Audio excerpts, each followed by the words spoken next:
अस्सलामु अलैकुम।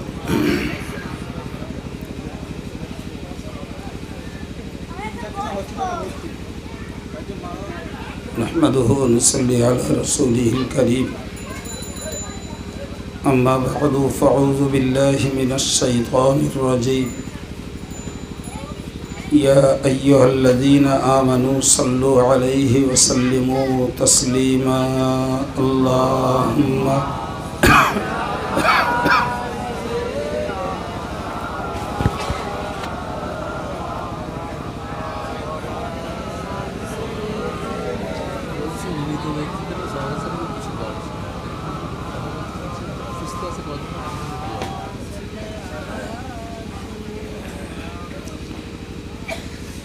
फ़क़द क़ाल अल्लाहु तआला फ़िल क़ुरआनिल मजीद व फ़िल फ़ुरक़ानिल हमीद। अऊज़ु बिल्लाहि मिनश शैतानिर रजीम। या अय्युहल्लज़ीना आमनुत्तक़ुल्लाह व कूनू मअस सादिक़ीन।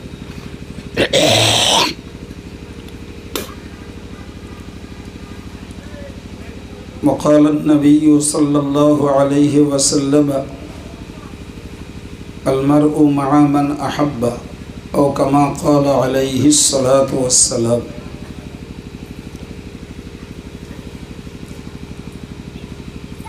स्नेहभाजन सम्मानित विदायी वक्ताबृंद,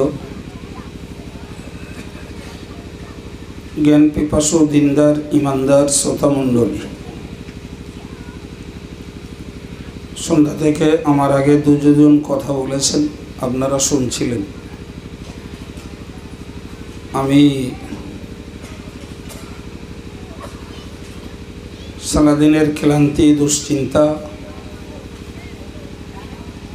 সব কিছুর পরেও সময় মতো এসেছি, সময় মতো বিদায় নেব ইনশাআল্লাহ। মাঝখানে কয়েক মিনিট কিছু কথা যারা শুনবার জন্য অধীর আগ্রহে অপেক্ষা করছেন তাদের প্রতি নিবেদন, মনোযোগটাকে বাড়ান এবং একাগ্র চিত্তে কিছুক্ষণ কিছু কথা শুনুন। আমি এসে শুনছিলাম যে মুর্দাদের রুহের মাগফিরাত এবং সবরিসানির জন্য জলসা,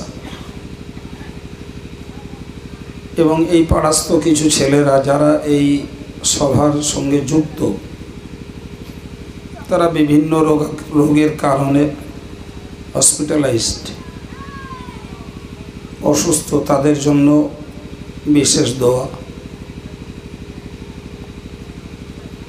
তো সময় মতো মুর্দাদেরও হক আদায় হবে, জীবিত অসুস্থ যারা তাদের জন্যও দোয়া হবে, বলেন ইনশাআল্লাহ। তার আগের কথা আলোচনার জন্য আমি কোরআন শরীফের একটি আয়াত পড়েছি, প্রিয় রাসূলের জবানে বর্ণিত একটি হাদিস পড়েছি। আয়াত এবং হাদিসকে সামনে রেখেই কয়েক মিনিট কথা শুনব। প্রথমত মনে রাখুন যে আমরা সমাজ জীবনে সবসময় চাই যে কোনো একটা ভালো শিক্ষিত বুদ্ধিজীবী অর্থশালী মানুষের সঙ্গে একটু যোগ রেখে চলার। কারণ পৃথিবীতে চলতে এই শ্রেণীর মানুষদের দ্বারা কখনো কখনো কিছু সুবিধা, কিছু উপকার পাওয়া যায়, ঠিক না ভুল? ফলে সবাই চাই যে একজন অর্থশালী মানুষের সঙ্গে একটু যোগ থাক, কি একটা প্রশাসনের লোকের সঙ্গে একটু যোগাযোগ থাক, অথবা একটা বুদ্ধিজীবী শিক্ষিত মানুষের সঙ্গে একটু যোগ থাক।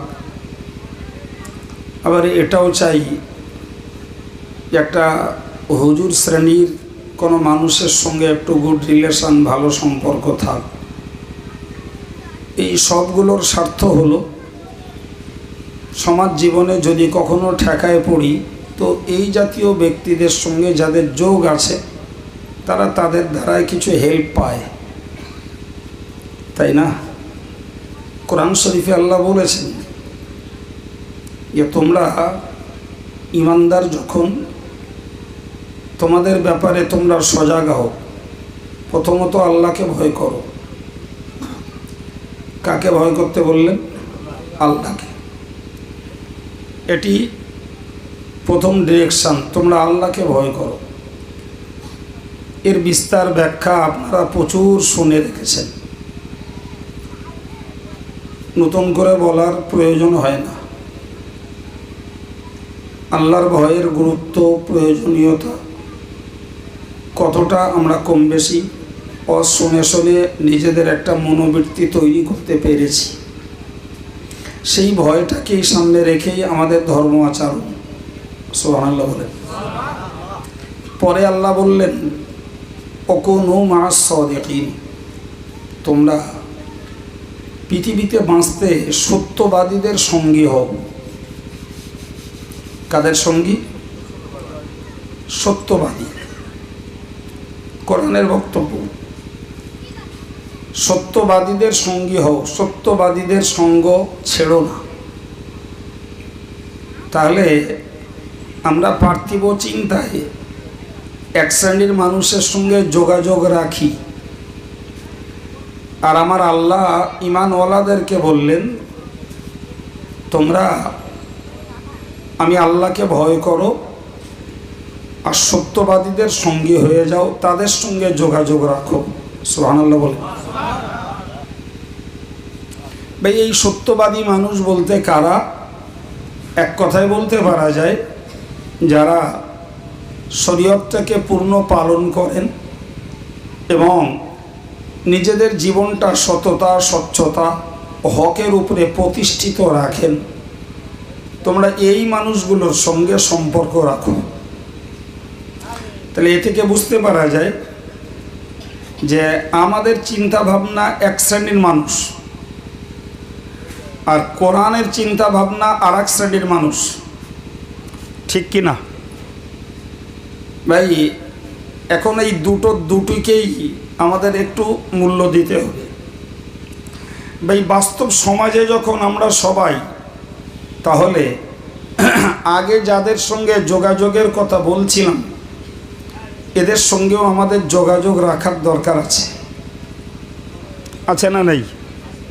একদম ঠিক। তার পাশাপাশি কোরআনের বক্তব্যটাকে মাথায় রেখে আমাদের সত্যবাদীদের সঙ্গ লাভেরও চেষ্টা করা দরকার।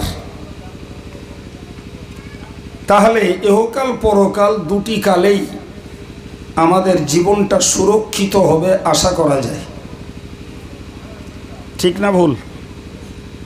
পীর আল্লামা শিবলি নোমানী রাহিমাহুল্লাহ, তিনি অসুস্থ হয়েছেন। যে তো তার একজন ভক্ত তাকে দেখতে গেছে, আর দেখতে গিয়ে হুজুরের প্রতি বিরাট মহব্বত দেখাচ্ছে। এটা ঘটে না? ঘটে না? আমরা যাকে ভালোবাসি সে যদি অসুস্থ হয়, তাহলে তার জন্য আমরা একটু আফসোস করি, পরিতাপ করি, স্বাভাবিক। তো ওই ভক্তটা যে হুজুরের কাছে খুব আফসোস আর পরিতাপ প্রকাশ করছে, তো পীর আল্লামা শিবলি নোমানীর কাছে ছিল একটা লাঠি। তিনি লাঠিটা উঠিয়েছেন, আর যেই লাঠি উঠিয়েছে ভক্ত তখন থুড়কি লাফ মেরে সরে দাঁড়িয়েছে। শুনতে পাচ্ছেন? যেই লাঠি উঠিয়েছে ভক্ত কি করলো? সরে দাঁড়িয়েছে। পীর আল্লামা শিবলি নোমানী হেসে ফেললেন। আর যখন উনি হেসে ফেলেছেন, তখন ওই ভক্ত ওখানেকটা টেনশনে পড়েছে যে অসুস্থ মানুষটাকে দেখতে এলাম, তিনি আমাকে মারতে উদ্যত হলেন, আমি মার খাবো না বলে পিছিয়ে এলাম, আর তিনি হাসলেন। এর রহস্যটা কি? ঘটনা কি? আরও অন্যেরাও ছিল। পীর শিবলি নোমানী বললেন, ও আমার ভক্ত নয়। সুবহানাল্লাহ বলেন। কি বললেন? ও আমার ভক্ত নয়। ও যদি সত্য আমার ভক্ত হতো তাহলে আমি মারতাম না, মারের জন্য পদ্ধতি নিয়েছি, তাতেই সরে দাঁড়িয়েছে, অতি প্রমাণ হয়েছে ও আমার ভক্ত নয়, ও আমার মেকি ভক্ত সেজে এসেছে। যদি সত্যি আমার ভক্ত হতো তাহলে মার খেয়েও যে আমার পাশে দাঁড়াতো সেই হলো আমার ভক্ত। কথা বলেন না কেন? সম্মানিত ভাইরা, ওই যে আল্লাহ বলেছেন কুনু মা'আস সাদিকিন, তোমরা সত্যবাদীদের সঙ্গী হয়ে যাও, তাতে তোমার ইহকালেরও লাভ আছে, পরকালেরও লাভ আছে। প্রিয় নবী সাল্লাল্লাহু আলাইহি ওয়াসাল্লামের সাহাবী যারা, রসুলের সঙ্গ দিয়েই তারা মার খেয়েছেন। কথা বলেন। রসুলের সঙ্গ দিয়েই তারা অন্যের কাছে গাল শুনেছেন, রসুলের সঙ্গ দিয়েই তাদেরকে দেশ ছাড়া হতে হয়েছে, রসুলের সঙ্গ দিয়েই তারা ভিটেমাটি ত্যাগ করে রসুলের জন্য মদিনাতে চলে গেছে। ভুল না ঠিক? হ্যাঁ ভাই, তারা যদি মনে করতেন যে এই মোহাম্মদ নামীয় ব্যক্তিটার সঙ্গ দিয়ে তার আদর্শের সঙ্গে থাকার জন্যই আজকে আমাদের প্রতি অত্যাচার, অবিচার, অনাচার, ফলে ওই লোকটার পাশ থেকে সরে গেলেই আমরা সম্পূর্ণ প্রোটেক্টেড, সংরক্ষিত, সুরক্ষিত, আমাদের আর কোনো সমস্যা নেই। কিন্তু আল্লাহু আকবার, রসুলের সাহাবীরা যত দিন গেছে তত শত অত্যাচার, অবিচার, অনাচার সহ্য করে রসুলের ঘনিষ্ঠ হয়ে গেছে। সুবহানাল্লাহ। কারণ তারা বুঝেছিলেন যে প্রিয় নবীর সঙ্গ দিতে পারলেই আমাদের এহ জীবন এবং পরজীবন দুটি জীবনই আমাদের রক্ষা পাবে। কিন্তু আজকে বর্তমান সময়টা আমরা লক্ষ্য করলে দেখি, আমি আব্দুল কাইয়ুম আপনার কাছে ততক্ষণ ভালো থাকব যতক্ষণ আপনার চলাচলতির এগেনস্টে আমি কথা না বলবো, আপনার মতের বিরুদ্ধে যখন কথা না বলবো, আপনি যেটাকেই চাইবেন আমার সেটাই সমর্থন দিতে হবে, তাহলে আমি আপনার কাছে ভালো হুজুর। আর যে মুহূর্তে আপনি ভুল পথে চলছেন, ভুল সিদ্ধান্ত নিচ্ছেন, ভুল পদক্ষেপ নিচ্ছেন, আমি একজন মুসলমান ভাই হিসাবে আপনাকে সদা সংশোধন করে, ওয়ার্নিং দিয়ে, সাবধান করে ভালো পথে ফেরাতে চাইব। আপনি আপনার পাশ থেকে সরে যাবেন, তার মানে আপনি আমার ভক্ত নন। আপনি কোশ্চিনকালেও আমার সঙ্গ চাননি। যদি মনে করেন কিছু চেয়েছি, যেটা চেয়েছেন সেটা মন পুজো, মনের স্বার্থে, দিনের স্বার্থে না। কথা বলছেন না কেন? সম্মানিত ভাইরা, মনে রাখুন, আমি আপনাকে বোঝাতে চাইছি, ভালো করে উপলব্ধি করুন।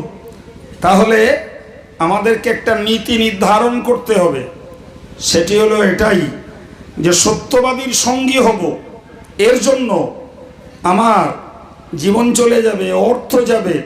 সত্যবাদীর সঙ্গী হব, তাতে আমার সম্মান যাবে। সত্যবাদীর সঙ্গী হব, হয়তো আমার বিপরীত কোনো কথা শুনতে হবে, সব কিছু মানিয়ে নিয়ে সত্যবাদীর সঙ্গে থাকব, তবে তো একটা ফিডব্যাক, তবে তো একটা ভালো রেজাল্ট মৃত্যুর পরে পাওয়া যাবে। ঠিক কিনা বলেন? জি। আর যদি আমি স্বার্থের জন্য সঙ্গী হই, ওটা বেশিক্ষণের নয়। কোরআন শরীফে আল্লাহ বলেছেন, অমিনান নাসি মান ইয়াবুদুল্লাহ আলা হারফিন, মানুষের মধ্যে কিছু মানুষ রয়েছে যারা ধর্মের একটা কিনারায় দাঁড়িয়ে দাঁড়িয়ে ধর্ম করে। ফাইন আসাবাহু খাইর, যদি ধর্ম পালন করে কোনো কল্যাণ লাভ হয়, কোনো স্বার্থ বাঁচে, তাহলে ইতমাআন্না বিহি, তাতে খুব খুশি। কারণ ধর্ম পালন করে আমার পার্থিব স্বার্থ, পার্থিব নেতৃত্ব, পার্থিব মাতব্বরি জি রক্ষা হয়েছে। ওয়াইন আসাবাতুহু ফিতনাতুন, ধর্ম করতে যে যদি কোনো ঠেকায় পড়তে হয়, ইনকালাবা আলা ওয়াজহি, এক মুহূর্তের ভিতরে তখন পিছনের জীবনে ফিরে যায়। কোরআনের এই বক্তব্য এত চূড়ান্ত যা কল্পনা করা যাবে না। এক কথা বলেন, কোরআনের বক্তব্যটা বাস্তব ঠিক না ভুল? একদম। আরে আপনি ধর্ম করবেন কার দেখে? নিজে নিজেই না আলেমের কাছ থেকে শুনে? নিজে নিজে না আলেমের লেখা বই পড়ে? নিজে নিজে না আলেমের সঙ্গ লাভ করে? কথা বলুন। আপনি আলেমের সঙ্গ নেবেন না, আলেমের বই পড়বেন না, আলেমের কথা শুনবেন না, জিন্দেগিতে আপনার জন্য ধর্ম করা সম্ভব? কথা বলেন। হ্যাঁ, তাহলে ধর্মের বাউন্ডারিতে যদি থাকতে হয় তাহলে স্বার্থ ত্যাগ করা লাগবে। ধর্মের বাউন্ডারিতে যদি থাকতে হয় মনের পূজা করা বাদ দিতে হবে। ধর্মের বাউন্ডারিতে যদি থাকতে হয় তাহলে আমাকে মনে করতে হবে যে আমার স্বার্থে ঘা লাগলেও যে আলেমের খাতিরে, যে আলেমের মোহাব্বতে, যে আলেমের লেখনীতে আর যে আলেমের বক্তব্যে আমি ধর্মের পথ খুঁজে পাই, তার নীতির কাছ থেকে সরে দাঁড়াবো না, তার কথাটাকে অগ্রাহ্য করব না। হ্যাঁ, তিনি যদি পার্সোনাল কথা বলেন আপনি ফেলে দেন, কোনো টেনশন নেই। কিন্তু তিনি যদি কোরআন হাদিসের কথা বলেন, আমার যত আত্মত্যাগ করতে হোক ওই কথাটা কি মানিয়ে নেব, তবে তো আমি প্রকৃত সঙ্গী বলে গণ্য হব। ফিরে চলুন, কোরআন শরীফে আল্লাহ বলেছেন, জি, আল-আখিল্লাউ ইয়াওমাইযিন বা'দুহুম লিবা'দিন আদুউন ইল্লাল মুত্তাকিন। কোরআন শরীফে আল্লাহ বলে, পৃথিবীতে তোমরা যত সঙ্গী সাথী বন্ধু বান্ধব বানিয়েছ, সে রাজনীতির নেতা, কোনো বড় লোক, কোনো শিক্ষিত ব্যক্তি, কোনো হুজুর সাহেব, যার সঙ্গেই তোমার বন্ধুত্ব পাতিয়েছ, কোরআন বলেছে যদি তার সেই কথা, তার কাজ, তার নীতি গোলামি যদি করো তবে সে তোমার বন্ধু। কিন্তু তোমাকে ভাবতে হবে তো যে আমার ওই বন্ধুটার নীতি আদর্শ, তার কথা আমি মেনে চলবো, কিন্তু তার কথাটা কোরআন হাদিসের সপক্ষে না বিপক্ষে, ওটা তো ভাবতে হবে। এই কথা মাথায় ঢুকছে? আমি যার কথাটা মেনে চলবো তিনি কোরআন হাদিসের সপক্ষে না বিপক্ষে, ওটা তো আমাকে আগে ভেবে নিতে হবে। যদি তিনি হন কোরআন হাদিসের সপক্ষে, আমি তার নীতিটা মেনে চললে নিশ্চিত আমিও লাভবান। সুবহানাল্লাহ। কারণ তিনি লাভবান, আমিও লাভবান। কিন্তু তার জীবন, তার কথা, তার চালচলন যদি কোরআন হাদিসের বিপক্ষে হয় আর আমি যদি তার সঙ্গ দেই, সেও বিপদে আমিও বিপদে। ঠিক কিনা বলেন? এই জন্য আল্লাহ পাক কোরআন শরীফে জানিয়েছেন, তোমরা যদি পার্থিব স্বার্থে নিয়ে চলো, মন পূজা করে যদি চলো, যেটা তোমার মনের কাছে লাগবে সেইটাকে মানবে, যেটা তোমার মনের কাছে লাগবে না সেটাকে তুমি অগ্রাহ্য করবে, তোমার মন মতো যেটা হবে না সেটার বিপরীতে তুমি দাঁড়াবে। আমার আল্লাহ পাক জানিয়ে দিলেন, ও বান্দা তুমি মনে রাখো কিয়ামতের মহাময়দানে নিশ্চিত মনে রাখো তোমার মন পুজো যার সঙ্গে হবে সেটা কি সমর্থন করবে, কিয়ামতে ওই লোকটাই হবে তোমার শত্রু। কোরআনের সিদ্ধান্ত।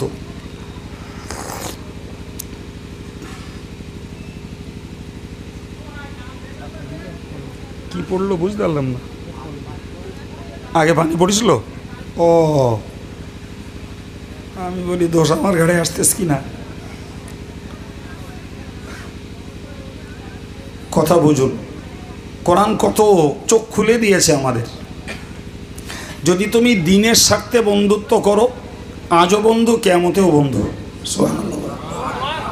যদি পার্থিব নিজের গ্রাফিটি, নিজের দাদাগিরি, নিজের মাতব্বরি, নিজের মন চাহি জিন্দেগি বজায় রাখার জন্য কারোর সঙ্গে সম্পর্ক গড়ো, তৈরি হও, যাকেই বন্ধু বলে মনে করছো ওই হবে কিয়ামতের দিনে তোমার বড় শত্রু। কথা বোঝা যাচ্ছে? তাহলে আমি কার সঙ্গে থাকবো, কার সঙ্গে মিশবো, কার কথা নেব, কার কথা শুনে চলবো, সে সিদ্ধান্তটা আমাকে ভেবে চিন্তেই নিতে হবে, নাকি ভাবতে হবে না? কথা বলেন না কেন? একদম। যার সঙ্গে কিয়ামত জড়িয়ে আছে না ভেবে কাজ করলেই ঠকতে হবে। জি, আব্দুল কাইয়ুমের নীতি ভালো লাগে না, আব্দুল কাইয়ুমের কথা ভালো লাগে না, জি, আব্দুল কাইয়ুমের চালচলন ভালো লাগে না, হতেই পারে, হতেই পারে, কিন্তু তুমি যার সঙ্গে তোমার জীবন তুমি গড়তে চাইছো, সতর্ক হও, ওটা তোমার মন পূজার জন্য না দ্বীনের গোলামি করার জন্য? কিসের জন্য?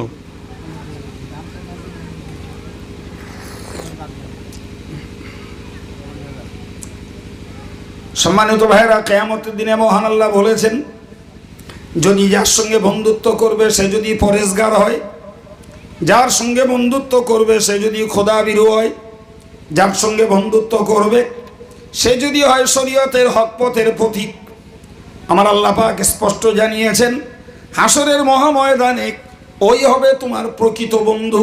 বাকি এই শ্রেণীর ব্যক্তি ছাড়া যার সঙ্গে তুমি বন্ধুত্ব করো সে হবে তোমার দুশমন। প্রিয় ভাইরা, এই জন্য রসুল বলেছেন আল মারউ মাআ মান আহাব্বা, যে যাকে ভালোবাসে জি তার সঙ্গেই তার হাসর হবে কিয়ামতের দিন। সুবহানাল্লাহ বলবেন না? আপনি মাতালের ভালোবাসলে মাতালের সঙ্গে হাসর হবে, আপনি যদি সুদখোরের ভালোবাসেন সুদখোরের সঙ্গে হাসর হবে, আপনি যদি লটারি খোরকে ভালোবাসেন তার সঙ্গে হাসর হবে, আপনি বেনামাজিকে ভালোবাসবেন বেনামাজির সঙ্গে হাসর হবে, আপনি একজন হকপন্থী আলেমকে ভালোবাসবেন তার সঙ্গে তার হাসর হবে। জি, আপনি একজন আল্লাহওয়ালা বুজুর্গ জিকির তসবিহ পড়া লোকের সঙ্গে ভালোবাসবেন তার সঙ্গেই তার হাসর হবে। কথা শুনতে পাচ্ছেন? কিন্তু আমাকে এবার ভাবতে হবে, সেটা হলো এই যে আমি যারে ভালোবাসবো তার সঙ্গে আমার হাসর হবে। হাদিস পাকের বক্তব্য। এখন আমাকে চিন্তা করতে হবে যে আমি যে লোকটাকে ভালোবাসছি সেই লোকটার ভালোবাসার সঙ্গে আমার সম্পর্ক কি। ভালোবাসা কারে বলে ভালোবাসা? আমি নামাজ পড়ি, আপনি পড়েন না, আমারে ভালোবাসেন, নেভার, ওটার নাম ভালোবাসা নয়।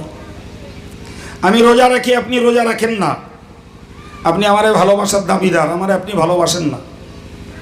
আমি নবীর সুন্নত মোতাবেক চলি, আপনি নবীর সুন্নতকে ভ্যালু দেন না, অথচ আমারে ভালোবাসেন, এটা ভালোবাসা নয়।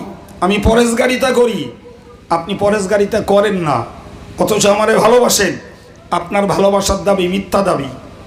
আমি জীবনে মিথ্যা বলি না, আপনি মিথ্যা বলেন, অথচ আমারে ভালোবাসেন, এ ভালোবাসার দাবি মিথ্যা দাবি। কারণ রাসূল পাক বলেছেন স্পষ্টত, মান আহাব্বা সুন্নতি ফাকাদ আহাব্বানি ওয়া মান আহাব্বানি কানা মাই ফিল জান্নাত। প্রিয় নবী বলেন, মান আহাব্বা সুন্নতি, যে আমার নীতি, আমার আদর্শ, আমার চালচলনকে ভালোবাসলো সেই লোকটাই প্রকৃত আমায় ভালোবাসলো। আর একটু জোরে বলেন। এখন আপনি আলেমকে ভালোবাসবেন, আলেমের কথা নেবেন না, পীর সাহেব পীরজাদাকে ভালোবাসবেন, অথচ তার আখলাক আদর্শ আমল আপনি জীবনে কাজে লাগাবেন না। আপনি রসুলুল্লাহকে ভালোবাসবেন, অথচ রসুলের সুন্নত মোতাবেক জীবনটাকে চালাতে চেষ্টা করবেন না। আপনি আল্লাহরে ভালোবাসবেন, কোরআনের ফর্মুলাকে আপনি আপনার জীবনে কাজে লাগাবেন না। নিশ্চিত জাতীয় ভালোবাসা 100% মিথ্যা। কথা বলেন। তাহলে দুনিয়ার ভালোবাসার সঙ্গে মরার পরের সম্পর্ক আছে না নেই? কথা বলেন না কেন? একদম জি। আজকের মৃত ব্যক্তিদের রুহের মাগফিরাত আর সবরেসানির জন্য জলসা, সে কাজ তো আগে করবই বলেছি সময় মতো, কিন্তু ওয়াজ তো আর মরা লোকের জন্যই না, অজকার জন্য। জোরে বলে, জ্যান্ত লোকের জন্য ওয়াজ। জি, সুতরাং এই জ্যান্তগুলোর জ্ঞান নিতে হবে যে মরে গেলে হাসর হবে, আমি যার নীতি মানবো ভালোবাসবো তার সঙ্গে। সুতরাং জ্যান্তে আমি কারে ভালোবাসছি, কার নীতি মানছি, কার আদর্শের অনুসরণ করছি, এটাকে আমাকে তো অবশ্যই নির্ণয় করে নিতে হবে, তবে তো মরার পরে একটা ফিডব্যাক পাওয়া যাবে। নাহলে এখন ভালোবাসবো রাজনীতির নেতা, কিয়ামতের দিনে সে হবে আমার দুশমন। এখন ভালোবাসবো মাতালের, জি, সেই আমার মাতলামিতে লাগিয়েছে, সেই আমার শত্রু হয়ে দাঁড়াবে। এখন সুদখোরের ভালোবাসবো, সুদখোর আমারে রক্ষা করবে না, সেও বিপদে পড়বে, আমারেও বিপদে ফেলবে। কথা বলেন না কেন? হ্যাঁ, সুতরাং মরণের পরে যদি আমাকে একটা সেফ গাইড পেতে হয়, তাহলে এই মরণের আগে আমি কার সঙ্গে ভালোবাসা করে কার গোলামি করব, কার সঙ্গ দেব, কার সঙ্গে থাকব, সেটা আমাকে আগেই ভেবে নিতে হবে। তা না হলে কদিনের মাতব্বরি চলবে ভাই? দাদাগিরি আর নেতৃত্ব আর মন পূজারি কদিনের কথা বলে? আমি এই যে কথা বলছি না, বিশ্বাস করুন, এ একান্ত আল্লাহর দয়া, একান্ত আল্লাহর দয়া। মানে আমি আল্লাহর হুকুম যখন মাইক উঠি, তখন আমার রোগ ব্যাধি দুর্বলতা সব দূর হয়ে যায়। তার আগে চিচি করি, হাঁটতে পারি নে, কথা ফোটে না। মাইকে উঠলে আল্লাহর শকর সব যেন দূর হয়ে যায়। আজকে কোনো রকমের জলসায় আসবো নিয়েতেই ছিল না, বারবার ভাবছিলাম জলসাটা ফেরত দে, যাব না, কাউকে পাঠাই। তারপরেও চিন্তা করলাম যে মানুষের একটা আস্থা থাকে যে কাইয়ুম সাহেব টাইম দিলে হসপিটালে না থাকলে চলে আসে। ভুল বলে ফেললাম নাকি? হ্যাঁ, এটুকু আত্মবিশ্বাস মানুষের রয়েছে। এরপরেও কাইয়ুম সাহেবের টাইমে যদি কখনো দেখেন জি গরমিল হচ্ছে, 100% মনে রাখুন, যারা দাওয়াত দেয় তারাই গরমিল ঘটিয়ে রাখে। কাইয়ুম সাহেবের ডায়েরির সঙ্গে কাইয়ুম সাহেব চলে। জি গতকালকে রাত 3টের সময় শুয়েছি, ফের 5:30টায় উঠে ফজর পড়েছি। ফজরের নামাজ পড়ে নামাজের পার্টি দিয়ে আবার একটু শুয়ে পড়েছি। পুরো দোয়া কালামগুলো পড়া হয়নি। মাঝখানে জামিয়ার চাপ তো 1 সপ্তাহকাল, তারপরে অন্য একটা চাপে ছিলাম 1 সপ্তাহকাল, ভীষণ চাপে। তারপরে কালকে একটু রিলিজ পেয়েছি, একটু ঘুম হয়েছে। সকালবেলা নামাজ পড়ে পার্টিতেই শুয়েছি। হঠাৎ করে ঘণ্টাখানিক শুয়েছি, বেশি ডাকছে বাড়ি থেকে, বললে ছোট আব্বা মারা গেছে। আমি কোনোদিন রাতের বেলা বাড়ি ঢোকার, মানে সন্ধ্যার দিকে বাড়ি ঢোকার সময় পাইনি, যা ঢুকি গভীর রাত্রিতে। সকালবেলা ফজরের নামাজ কালাম পড়ে জামিয়ায় যাওয়ার আগে আব্বার সঙ্গে, মার সঙ্গে, চাচা চাচি এদের সঙ্গে দেখা করে যায়। ভাইদের সঙ্গে সবার দেখা হয় না সপ্তাহের পর সপ্তাহ। গতকালকে কি মনে হয়েছে, মাগরিবের নামাজ পড়েছি জামিয়ায়, জলসায় যাওয়ার আগে বাড়ি ঢুকেছি। ঢুকে দেখি আব্বা বাড়িতে নেই। তো আব্বা বাড়িতে থাকবেন না ওটা আমার বলেছিলেন, তো আমার খেয়ালে ছিল না। যাই হোক, তো কি মনে হলো যে বাবু বাড়ি রয়েছে, একটু দেখা করে যাই। তা আমি ওই সময় কোনো দিন ঢুকিনি। বাবুর ঘরে ঢুকে সালাম করলাম, তা একটু যেন হতো, এসো বাবু বসো, কেন এখন এই সময় আসো না? তো তা বললাম এটা এসছিলাম, তো মনে করলাম তোমার সাথে দেখা করে যাই। তা বললাম শরীর কেমন আছে? তো বললো ভালো আছে, একটু হাঁপের টান আছে, তো একটু গ্যাস আনতে বলেছি, গ্যাস আনছে, একটু দেবো। কি মনে হলো জিজ্ঞাসা করলাম চাস্তো ভাইগুলোর কথা, যে এরা যে এই ঘরটারগুলো করছে মাপযোগ হয়েছে, ভাগটা করা হয়েছে না আন্দাজে করছে? তো বলছে না, ভাগযোগ মোটামুটি করা হয়েছে, ওরা ভাই থেকেই মিটিয়ে নিয়েছে, সমস্যা নেই।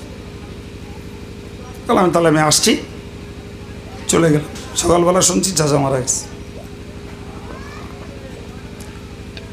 সারাদিন সেই টেনশনে ছিলাম। মাগরিবের আগে জানাজা হলো, দাফন করে এসে তারপরে মাগরিবের নামাজ পড়েছি। ব্রেনের চাপও ছিল যথেষ্ট। প্রথমত বড় হলে একটা চাপ থাকে, দ্বিতীয়ত বিবেক থাকলে চাপ থাকে, তৃতীয়ত আল্লাহর ভয় থাকলে চাপ থাকে না? থাকে না? জি, যার বিবেক আছে সে চোখ বুজিয়ে চলতে পারে না, যার খোদার ভয় আছে সে চোখ বুজিয়ে চলতে পারে না, যে সিনিয়রিটি হিসাবে দায়িত্ব পালন করে সে চোখ বুজিয়ে চলতে পারে না। জি, তো এতটা টেনশন মাথায় নিয়েও চিন্তা করলাম যে সবাইকে বাড়ি ডেকে মাগরিবের নামাজের পরে ডেকে বোনদের, ভগ্নিপতিদের, ছোট চাচিমা আছে চাস্তো ভাইগুলো আছে, সবারকে ডেকে কিছু নসিহত করে রেখে খাওয়া দাওয়ার ব্যবস্থা করে দিয়ে চলে এসছি। তো ভাই আমার বলার উদ্দেশ্য অন্য কিছু নয়। আমি বলতে চাইছি এটা যে সঙ্গ যদি দিতে হয় তাহলে এমন একটা সঙ্গ দেব যাতে এহকাল পরকালের উপকার পাব। আর যদি মনে করি এক ব্যক্তির দ্বারাই দুটোই পাচ্ছি না, তাহলে দুনিয়ার ক্ষেত্রে সঙ্গ যার দেওয়ার দেই, কিন্তু পরকালটার জন্য সঙ্গ তো আর একটা দেওয়া লাগবে। কথা বলেন না কেন? জি, সঙ্গ আর একটা দেয়া লাগবে। আর সেক্ষেত্রেই আমাকে ঠিক করে নিতে হবে যার সঙ্গ দেব তার সম্পর্কটা কোরআন হাদিস দিনের সঙ্গে আছে কিনা। যদি থাকে সেও ভালো, আমিও ভালো। সুবহানাল্লাহ। তার সম্পর্ক যদি দিনের সঙ্গে কোরআন হাদিসের সঙ্গে, যদি পরহেজগারিতের সঙ্গে না থাকে, তাহলে ও মরবে, আমারও মারবে। মহান আল্লাহ পাক কোরআন শরীফ ওই জন্য জানিয়েছেন, পরহেজগারের সঙ্গে সম্পর্ক করো, এরা তোমার দুশমন হবে না, এরা তোমার শত্রু হবে না। জি, রাসূল করিম সাল্লাল্লাহু আলাইহি সাল্লামের হাদিস অনুযায়ী বোঝা যায় যে আমি যদি কাউকে ভালোবাসি তাহলে তার আদর্শের গোলামি আমার করা লাগবে, তবেই ভালোবাসা সত্যে পরিণত হবে। আমি ফুরফুরা পীর সাহেবকে ভালোবাসি, কিন্তু তার কাজের সঙ্গে আমার কাজের মিল নেই। আমি তার আলা ওলাদদের ভালোবাসি, তার কাজের সঙ্গে আমার কাজের মিল নেই। প্রিয় ভাইয়েরা, আমি আল্লাহকে ভালোবাসি, নবীকে ভালোবাসি, অথচ কোরআন হাদিসের সঙ্গে আমার চলাচলতির মিল নেই। এ ভালোবাসা টিকবে কিয়ামতের দিন? কথা বলেন। হযরত পীর ইব্রাহিম ইবনে আদহাম রাহিমাহুল্লাহ, যিনি বলখের বাদশাহিত্ব ছেড়ে দিয়ে আল্লাহ পাওয়ার জন্য জঙ্গলে থাকতেন, সেই জঙ্গলে থেকেই কাটিয়েছেন 12 বছর। ক বছর বললাম? আশ্চর্য ব্যাপার।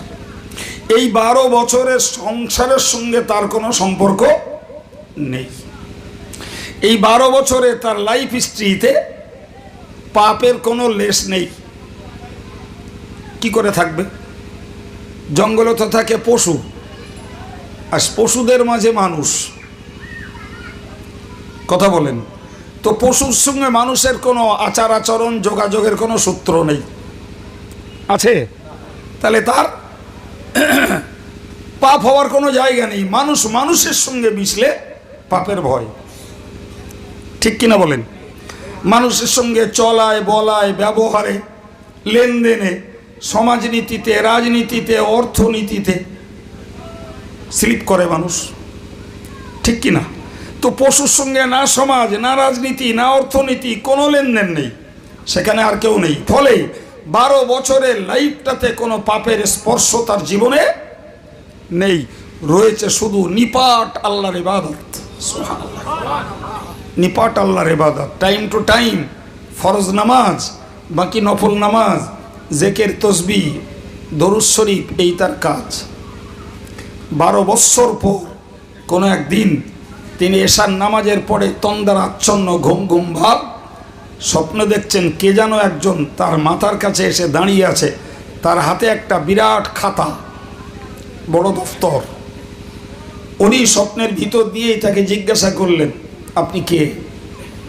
তিনি বললেন, আমি আল্লাহর একজন ফেরেশতা। সুবহানাল্লাহ। বললেন, আপনার হাতে ওটা কি?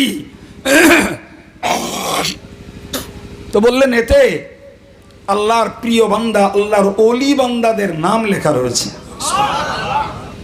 হযরত পীর ইব্রাহিম ইবনে আদহাম রাহমাতুল্লাহ আলাইহি অত্যন্ত আবেগের সঙ্গে জিজ্ঞাসা করলেন, আল্লাহর ফেরেশতা, একবার একটু চেক আপ করে একবার একটু খতিয়ে দেখুন না, আমার নামটা আল্লাহর ওলিদের তালিকায় আছে না নাই? আল্লাহর ফেরেশতা ওই তালিকাটি আপাদমস্তক খতিয়ে দেখলেন, কোথাও ইব্রাহিম ইবনে আদহামের নাম নাই। কোথাও যখন নাম নাই, উনি বললেন যে কোথাও আপনার নাম খুঁজে পাইনি। হযরত পীর ইব্রাহিম আদম রহমাতুল্লাহ আলাইহি কেঁদে ফেললেন, অত্যন্ত কাঁদলেন, এতটাই কেঁদেছেন চোখ দিয়ে পানি গড়িয়ে জায়গাটাও ভিজে গেছে। সেটাও তিনি স্বপ্নের উপরে দেখতে পেয়েছেন। স্বপ্নের ভিতর দিয়ে ফেরেশতাকে বললেন, আল্লাহর ফেরেশতা, আজকে 12 বছর নিষ্কলুষ আল্লাহর ইবাদত করে এখনো পর্যন্ত আমি আল্লাহ পাকের ওলি হতে পারলাম না। আপনি যদি একটা কাজ করেন আমার হয়ে, আমি বড় খুশি হব। বলে কি কাজ করতে হবে? বলে আপনি একটু ওই আল্লাহর ওলিদের তালিকায় লিখুন না। ইব্রাহিম ইবনে আদহাম আল্লাহর ওলিদেরকে ভালোবাসে এবং তাদের আদর্শের গোলামি করে। চিল্লিয়ে বলুন আল্লাহু আকবার। আল্লাহর ফেরেশতা ওইটুকু লিখে নিলেন, ওইটুকু আল্লাহর ফেরেশতা লিখে নিলেন। ঘুম ভাঙলো, বিষণ্ণ চেহারা, বিষণ্ণ মন, দুঃখে ভারাক্রান্তে তিনি যেন একদম হতভম্ব। 12 বছর আল্লাহর ইবাদত করে আল্লাহর প্রিয় হতে পারলাম না, আর কবে? পরের রাত চলে এসেছে, ঈশার নামাজ পড়ে তিনি তন্দ্রাচ্ছন্ন হয়েছেন। আল্লাহর ফেরেশতা এসে তার শিয়রে দাঁড়িয়ে, উনি স্বপ্নের ভিতর দিয়ে তাকে আবার বললেন, কে আপনি? বললে আমি আল্লাহর ফেরেশতা। আপনার হাতে ওটি কি? বলি এটি আল্লাহর ওলিদের নাম লিখিত একটি তালিকা। বললে একবার দেখুন না। আল্লাহর ওলিদের তালিকায় ইব্রাহিমের নামটা আছে না নাই? তিনি ফেরেশতা পত্রটাকে, দফতরটাকে ফার্স্ট পেজ, কভার পেজ উল্টিয়ে দেখলেন। নাম্বার 1 হযরত ইব্রাহিম ইবনে আদহামের নাম লেখা রয়েছে। খুশিতে বাগবাগ হয়ে গেলেন তিনি। 12 বছর ধরে আল্লাহর ইবাদত করে পীর ওলিদের গোলামির পরিচয় দিয়েছেন, সঙ্গে ভালোবাসার দাবি রেখেছেন, তবেই তো তার নামটা আল্লাহর ওলিদের তালিকায় উঠেছে। কিন্তু আমাদের সমাজে আর দেশে আমরা এমন লোক দেখতে পাই যাদের আল্লাহর ওলিদের কাজের সঙ্গে কাজের মিল নেই, চলার সঙ্গে চলার মিল নেই, নীতির সঙ্গে নীতির মিল নেই, শুধু মেকি ভালোবাসা আর মেকি ভক্তির দাবি। এই ইমানদার মুসলমান, নিশ্চিত করে মনে রাখি, আমরা যদি কাজের সঙ্গে ভালোবাসার প্রমাণ না দিতে পারি, মুখের দাবিতে জিন্দেগিতে পীর পীরজাদা মৌলানা মুফতি কেউ কিয়ামতের দিনে আপনার বন্ধু হবে না, সবগুলোই আপনার শত্রুতে পরিণত হবে। কথা বলেন ঠিক না বউ? আপনি কার দলে ওটা পরে, আপনাকে আমাকে হতে হবে আগে আল্লাহর দল, রসুলের দল। কথা বলেন যে আগে হতে হবে আমি আল্লাহর দলের লোক, আমি ফুরপুরা পীর সাহেব আর কাইম সাহেবের দলের লোক না। কার দলের লোক? চিল্লে বলেন, আমি রসুলের দলের লোক। আর এই রসুলের দলে আর আল্লাহর দলে হওয়ার জন্যই আমি মুফতি মৌলানা পীর ইত্যাদিকে ভালোবাসি। কথা ঠিক না ভুল? আমাদের সমাজে এমন কিছু বোকা রয়েছে যে বোকাগুলো জি আল্লাহর দলে থাকবে না, শুধু হুজুরির দলে থেকে জান্নাতে যাবে। এই আছে না নাই? একদম। আরে ভাই, যে লোকটা নামাজ কালাম পড়ে না সে আল্লাহর দলে হয়, যে রোজা রাখে না সে আল্লাহর দলে হয়? কি বলছেন? যে শরীয়ত বিরোধী কাজ করে সে আল্লাহর দলের হয়? তাহলে তুমি যখন আল্লাহর দলের না, তাহলে পৃথিবীতে কোনো মতের কোনো দলে তোমার জায়গা নেই। আছে জি। সম্মানিত ভাইরা, রাসূল করিম সাল্লাল্লাহু আলাইহি ওয়াসাল্লাম কোনো একদিন তিনি সাহাবাই কেরামদের নিয়ে আলোচনায় হঠাৎ একজন সাহাবী প্রশ্ন করে উঠলেন, মাতাস সাআ ইয়া রাসূলুল্লাহ। বললে, হুজুর কিয়ামত কবে হবে? রসুল কোনো ভ্রুক্ষেপ করলেন না, কানই দিলেন না। আবার বললেন, মাতাস সাআ, হুজুর কিয়ামত কবে হবে? রসুল কথাটার মূল্য দিলেন না। ফের লোকটি বলল, মাতাস সাআ, রসুল মূল্য দিলেন না। রসুলের কথায় ব্যস্ত। রসুলের কথাটাকে কমপ্লিট করে নিয়ে এবার বললেন, মানিস সাইল, কে জিজ্ঞাসা করছিল গো? বারবার জিজ্ঞাসা করছিলে কিয়ামত কবে হবে, কে? সাহাবী বললেন, ইয়া রাসূলুল্লাহ, আমি। রসুল বললেন, ওমা আত্তালাহা, তুমি বারবার কিয়ামতের খোঁজ নিচ্ছ, কিয়ামতের জন্য জোগাড়টা কি করেছো, কি রেডি করেছো, কতটা অ্যাপিয়ার প্রস্তুতি কতটা নিয়েছো? সাহাবী বললেন, ইয়া রাসূলুল্লাহ ওমা আতুলাহা ইল্লা আন্নী উহিব্বুল্লাহ ওয়া রাসূলাহ। বলে, ইয়া রাসূলুল্লাহ, আমি কিছুই কিয়ামতের জন্য জোগাড় করতে পারিনি, তবে আল্লাহ আল্লাহর রসুলকে ভালোবাসি আর আল্লাহ আল্লাহ রসুলের হুকুমের গোলামি করি। প্রিয় নবী তাকে আশ্বাস বানিয়ে দিলেন, তুমি যদি তোমার এই কথার উপরে দাঁড়িয়ে থাকতে পারো, কিয়ামত যবে হোক তোমার কোনো টেনশন নেই। একটু জোরে বলা যাবে না? সম্মানিত ভাইরা, তাহলে এই কথার ভিতর দিয়ে বুঝলাম যে আল্লাহ আল্লাহ রসুলের ভালোবাসার সম্পর্ক হলো কাজের মিল, কথার মিল, নিয়মের মিল, ওটাই ভালোবাসা। মুখেরটা এটা ধোঁকাবাজি, এটা প্রতারণা, এটা সততা, এটা মানুষকে ঠকানো। এই কথা বুঝে আসছে? চলুন ফিরে আমি আপনাকে বোঝাচ্ছিলাম। তাহলে এই পৃথিবীতে যদি কারুর ভালোবেসে কোরআন হাদিসের গোলামি করা যায়, তাহলে মরার পরে লাভ আছে না লস? সবাই মিলে বলুন, লাভ না লস? সম্মানিত ভাইরা আমার, কোনো আল্লাহওয়ালা লোক, কোনো পরেশগার লোক, কোনো দিনদার খোদাভীরু মানুষ যদি আমার সম্পর্কের হয়, আমার বন্ধু যদি হয়, তার সঙ্গে যদি আমার গুড রিলেশন থাকে, আমি একটা কথা বলি মাঝে মাঝে, জীবনে কখনো ওই লোকটা আপনাকে কোনো বিপদের পথ দেখাবে না, কোনো কুপরামর্শ আপনাকে দেবে না, আপনার জন্য কোনো ক্ষতির রাস্তা দেখিয়ে দেবে না। যথারীতি ওই লোকটি যদি বেঁচে থাকে আর আপনি যদি আগে মারা যান, নিশ্চিত অন্যের মতো শুধু কেঁদে দায়িত্ব সারবে না, সঙ্গে আপনার নাজাতের জন্য, মাগফিরাতের জন্য দোয়াও চাইবে। সুতরাং আমি আগে একবার বলেছি, মরার পরের লোকেদের জন্য, মরার পরের লোকেদের জন্য আমাদের ডিউটি দোয়া করা, কিন্তু যারা জীবন্ত রয়েছি এদের জন্যই নসিহত। আমরা যতদিন বাঁচব ততদিন আমাদের পথটাকে সঠিক নিরূপণ করতে হবে, তা না হলে লস। মাইক একটু বেশ বাড়িয়ে দাও। জি প্রিয় ভাইরা, কোরআনের ফর্মুলা, মরার পরে যদি উপকার পেতে হয়, একজন পরেশগারের সঙ্গে বন্ধুত্ব করো, দুনিয়াদারের সঙ্গে নয়। দুনিয়াদারের সঙ্গে চলবে লেনদেন, সমাজে কথা হয়, কোনো জিনিস আদান প্রদান হয়, কিন্তু আন্তরিকতার গোলামি কার সঙ্গে? পরেশগার, আল্লাহওয়ালা, আল্লাহ আল্লাহ রসুলের গোলাম, আমিও তার গোলাম। সুবহানাল্লাহ। সম্মানিত ভাইরা, আমি আপনাকে বোঝাতে বোঝাতে এই জায়গা পর্যন্ত এসেছি। আমার বক্তব্য, কোরআন শরীফে মহান আল্লাহ পাক যে কথা জানিয়েছেন, অকুনু মা'আস সাদিকিন, তোমরা সত্যবাদীদের সঙ্গী হয়ে যাও। তাহলে সত্যবাদীর সঙ্গী হওয়ার অর্থ হলো যে ওই মানুষটা যিনি যে নীতির, যে আচরণ, আমিও হব সেই নীতির, সেই আচরণের, তবেই তো আমার জীবনটা ধন্য হবে। এমনি এমনি নয়।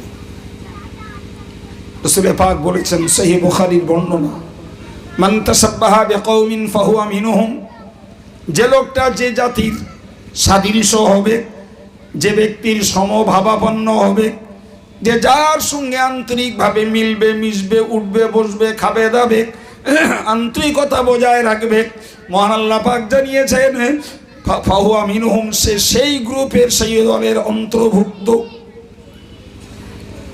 নবী বলেছেন, তোমরা আমার সুন্নত মানো, আমার প্রতি দরুদ পড়ো, কিয়ামতে আমার কাছেই তোমাদের হাসর হবে। সুন্নত মানো, দরুদ পড়ো।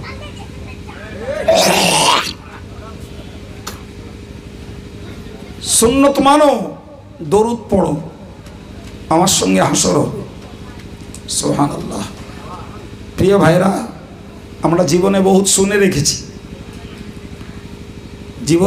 রেখেছি, কোরআন শরীফে আল্লাহ বলেছেন, আমতাজুল ইয়াউমা আইয়ুহাল মুজরিমুন, হাসরের দিনে অপরাধীদেরকে বলা হবে, তোমরা পৃথক হও, ব্যালক হয়ে যাও।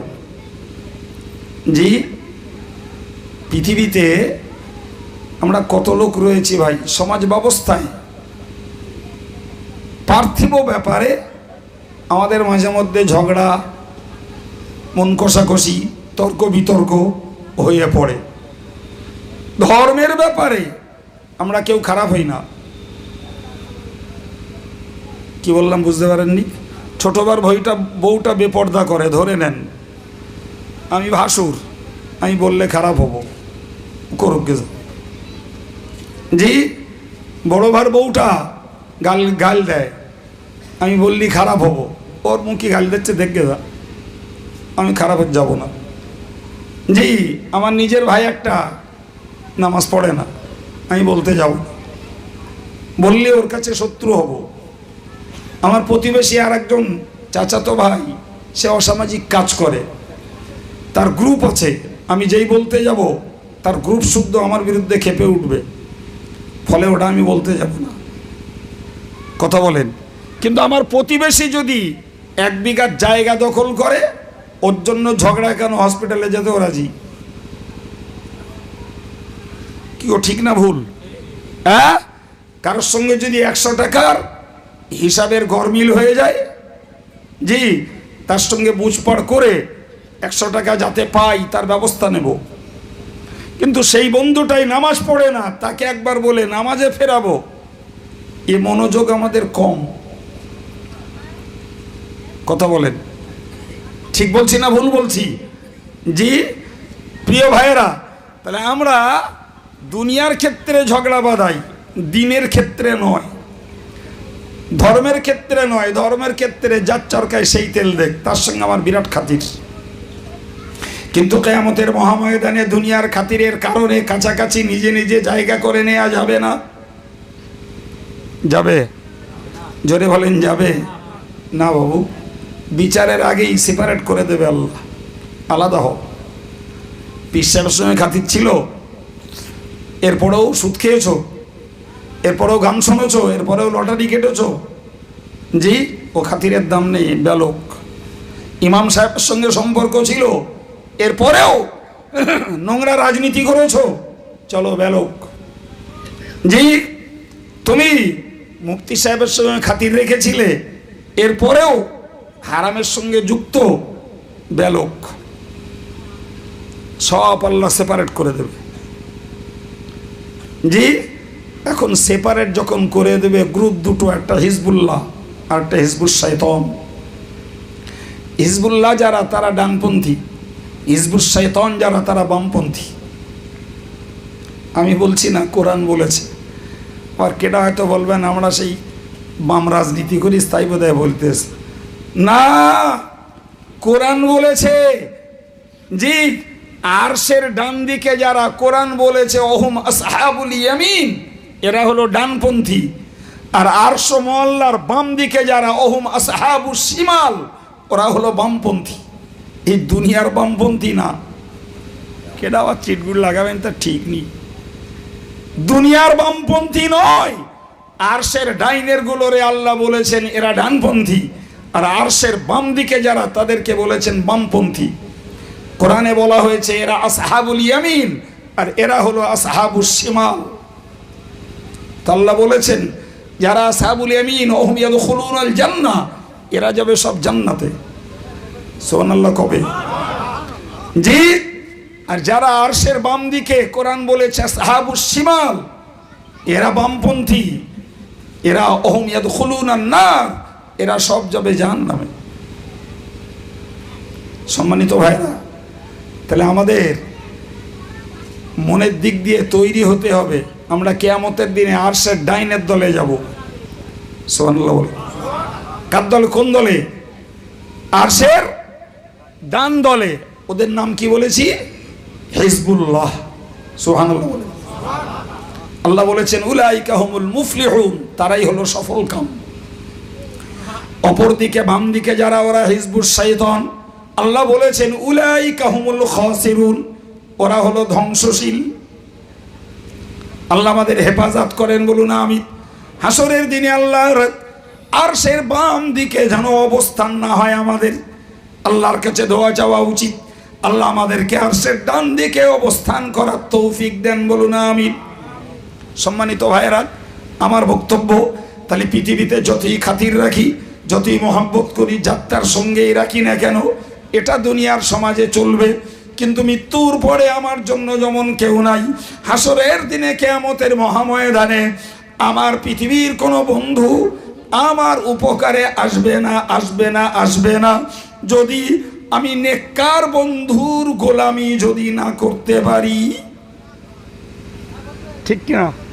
কোরআন খুলুন, কোরআন বলছে ইয়া আইয়ুহাল্লাযীনা আমানু, হে ঈমানওয়ালারা, আনফিকু মিম্মা রাযাকনাকুম, আমি আল্লাহ যা কিছু অর্থ তোমাদেরকে দিয়েছি ওই অর্থ থেকে তোমরা কিছু দান করো,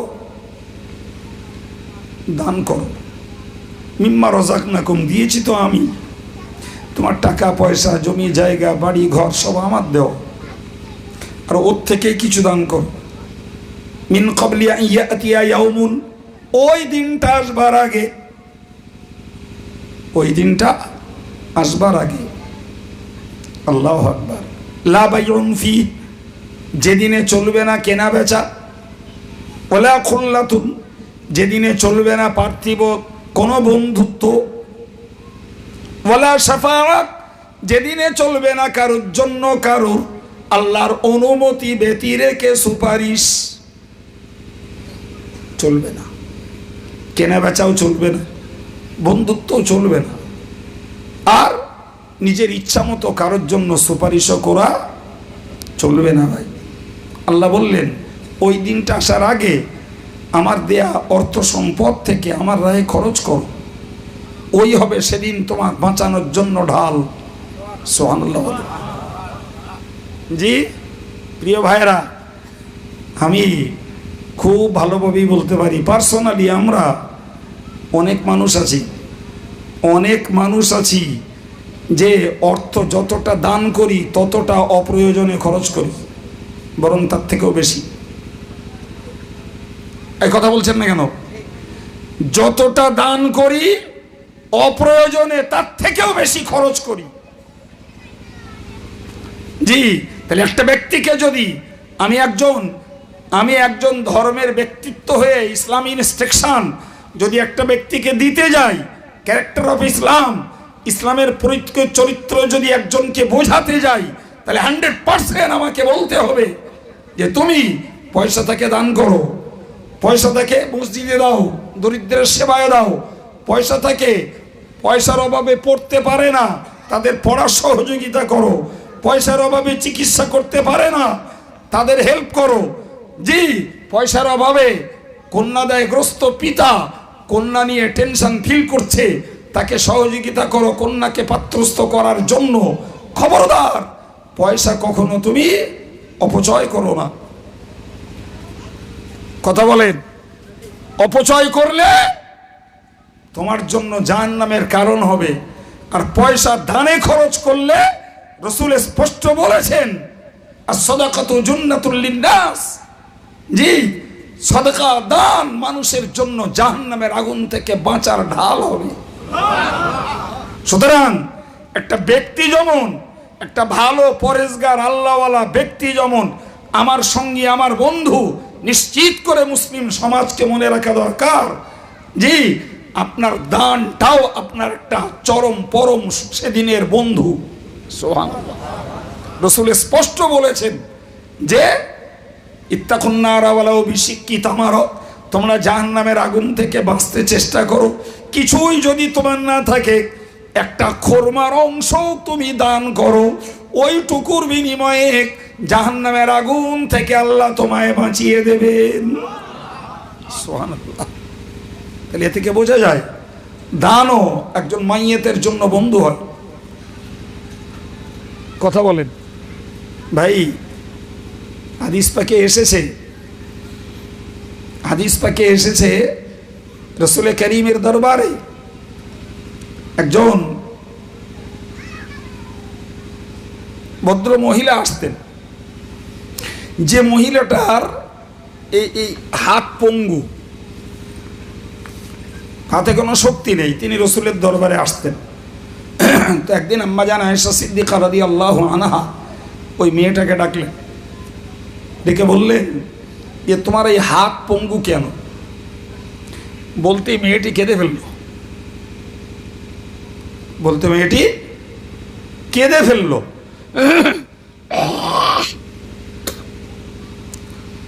প্রিয় ভাইয়েরা, তো মেয়েটি যখন ধাতস্থ হলো, আম্মাজান আয়েশা আবার জিজ্ঞাসা করলেন ব্যাপারটা কি।